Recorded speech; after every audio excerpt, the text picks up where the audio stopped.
So there's another thing that people talk about, which is emotional fatigue. They were saying that people get desensitized to common triggers and whatever that word means. But I guess I understand that. I mean, but I also don't understand that. And if you carry that negative attitude over into a new agency, you're just setting yourself up for failure. It's like you going from relationship to relationship with, oh, women are bad, men are bad. Guess what? You keep creating the same thing over and over and over again because you've set yourself up for that. How are you gonna make money, man? How are you gonna do that? It's the same thing in advertising. You're not gonna get the results without the work. You're not gonna get the results without the spend. You're not gonna get the results without iteration. You're not gonna get the results without taking some risks and spending.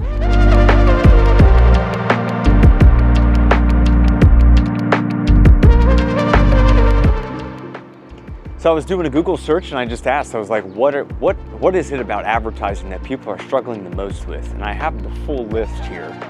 And I thought it was an interesting conversation to kind of dive into. And I think one of those was trust. Yeah, one of those was literally trust. And it's something where a customer skepticism is what it's really called. It says customers are increasingly skeptical of advertising, making it difficult to build trust and credibility. So I wanted to comment on the skepticism part. And I think consumers have every right to be skeptical about advertising because there's a lot going on with advertising at any given moment, okay? Unfortunately, people don't understand, and I talked about this in another video, but this stems from incorrect estimation of effort and correct expectations, okay? That's where this comes from.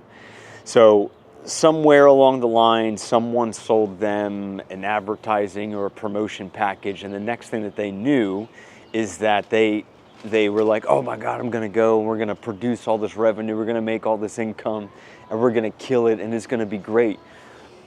And they compare themselves to some large-scale entrepreneurs and businesses that are out there. Some of these entrepreneurs that you guys follow spend as much as $1 million per month in advertising.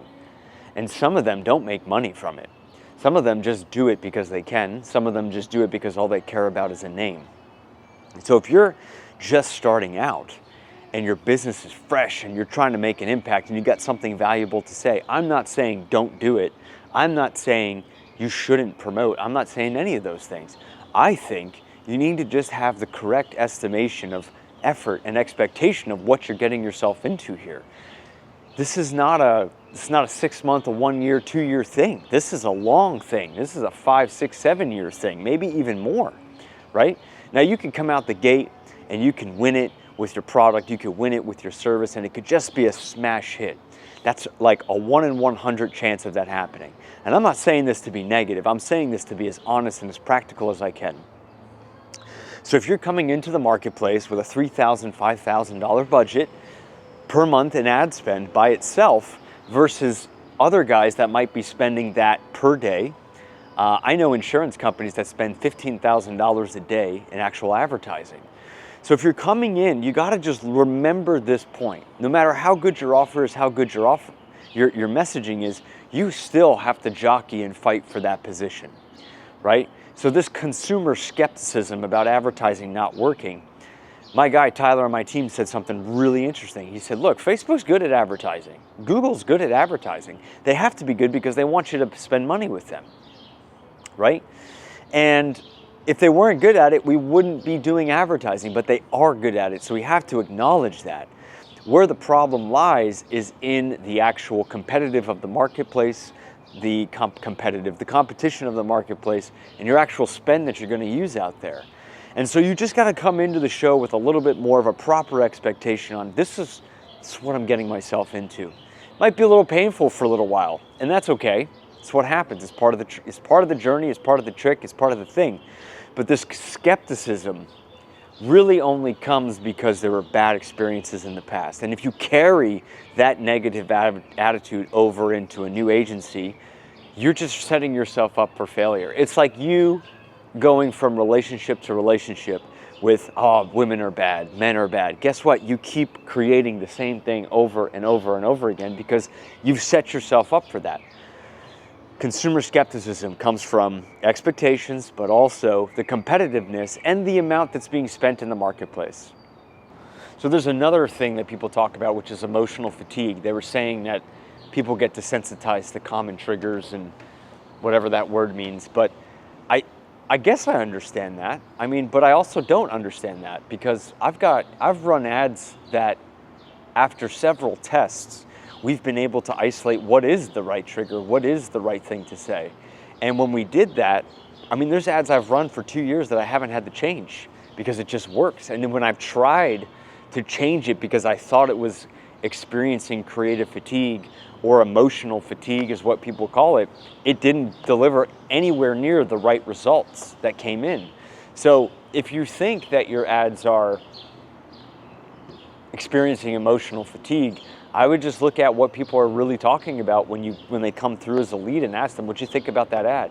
Like, you got to remember, there's hundreds of millions of people out there in the United States or wherever you're advertising that are going to see your ad more than once, or not at all, or for the first time. So you have to think about that in a new unit of time. Now, one thing we do sometimes is we'll relaunch the creative, we'll change the campaign internally, but not the message. Because if that emotional message works, why do you need to change it? What created the same win before is capable of creating the same win again. And I think a lot of people get caught up in this, I gotta create new, I gotta create new. I would say that about content. I wouldn't really say that about ads. If the ad works, the ad works. If it doesn't work, then you got to keep experimenting and testing out your emotional triggers to find out what's really working there and what makes the most sense. Because, I mean, I've got an ad I've been running for 2.5 years. Every time I try to change that ad, it don't work. Every time I try to do something else, it doesn't work. So, emotional fatigue, here's where I think it can come in.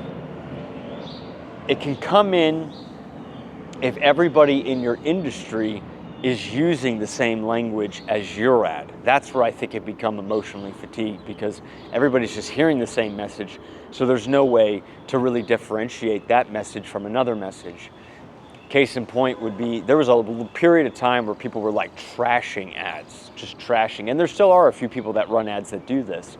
And I've never seen, me personally, when I talk to other business owners, they don't really respond to that. That's number one. Number two is when you get too kitschy or too, I don't know, over the top. I think if you get too far over the top, I think it just attracts the wrong kind of audience that comes in there.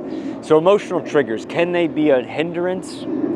I don't think so, once you find the right campaign and the right video and the right messaging that you can, repeat over and over again. Otherwise, this isn't something you have to really consider or worry about if you find the winning campaign. And that's what we do with my company and what we're focusing on. And so the other side of all this is scaling ads, okay? When you make a profit off of an ad campaign, you want to put some of that back in and scale that up over time, slowly. However, if the ad campaign isn't performing, you're still in what we would call like a phase one test phase, where we're still testing. We still are finding what is the combination that makes the most sense. And I don't recall many people really discussing this. They'll just say, look, go spend your 20 grand a month in ads and go do it and we'll make you money. That is the worst thing that you could ever say, okay? The second thing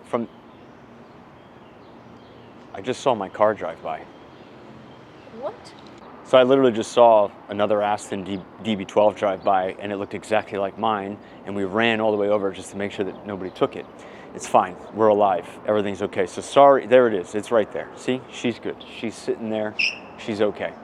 So, okay, scaling, look, nobody said at the beginning of advertising, look, you gotta like go into this for a long duration. Nobody said that. Nobody said, look, we're not gonna know right off the top what's gonna work. And if you're asking an agency to give you some prediction, they don't know. They don't, right? Now there's things that we can do to move it quick. There's technology that we can use to isolate. There's technologies that can be used to fast track that, but most do not know. And it's unfair of a business owner to say to someone, well, I only care about results. You know what? Everybody cares about results, but you don't get results without the work. When you are doing a sales call and you're trying to close a deal, does somebody just give it to you? When has that ever happened? I wish somebody would turn around to a business owner and say, hey, we only care about results. And it's like, well, I don't want to sell. I had a guy tell me the other day, I don't want to be sold and I don't want to sell. And I said, how are you going to make money, man? How are you going to do that? It's the same thing in advertising. You're not going to get the results without the work. You're not going to get the results without the spend. You're not going to get the results without iteration. You're not going to get the results without taking some risks and spending. And you have to look at this as like, okay, I can feasibly afford to do this for the next 12 months if I spend $3, $4, $5, $6, $10,000 a month. Okay? If you can't do that, don't advertise. If you can't do that, don't advertise. Do organic content. Make more cold calls. Buy lists and cold call people. But if you can't sustain advertising for at least 12 months, you should not advertise. I said it. I said it, and I'm just being honest. If you have a $36,000 ad budget for ad dollars, we're not talking about service fees, you shouldn't advertise. At least 40K, 50K, 60K, right? You should probably be doing more than that. And I think a lot of people would agree with me. But if you can't spend 10, 20, 30 grand a month, but you can only spend 3 or 4 a month, okay, it's a good start. We have a client right now, they're spending 3K a month right now. Their end objective's a webinar. They get, just this month, they got 565 registrations at about $2 to $3 a lead. But that's because we tested, we worked on it, and we made it happen. And they had some history of advertising, okay? Okay? You gotta put in the results. You gotta put in the work. If you don't have money to last 12 months, don't hire an agency, don't advertise. It's okay. Go sell some stuff, come back and get back in the game. So in summary, we talked about a few different things. We talked about expectations. We talked about entering the market. We talked about you versus other competitors. We talked about creative fatigue and when to change, when not to change, and then also what it is that you're signing up for when you do any kind of advertising, when you shouldn't do it. So I just wanted to be honest with you, give you some insights. None of this is bad. It's just what it is, okay? And if you can understand this, it's going to make advertising a lot less stressful for you. And I hope that we can help you out one day with a similar experience where we're honest and we show you what we're doing, because that's what our agency is about. Thank you.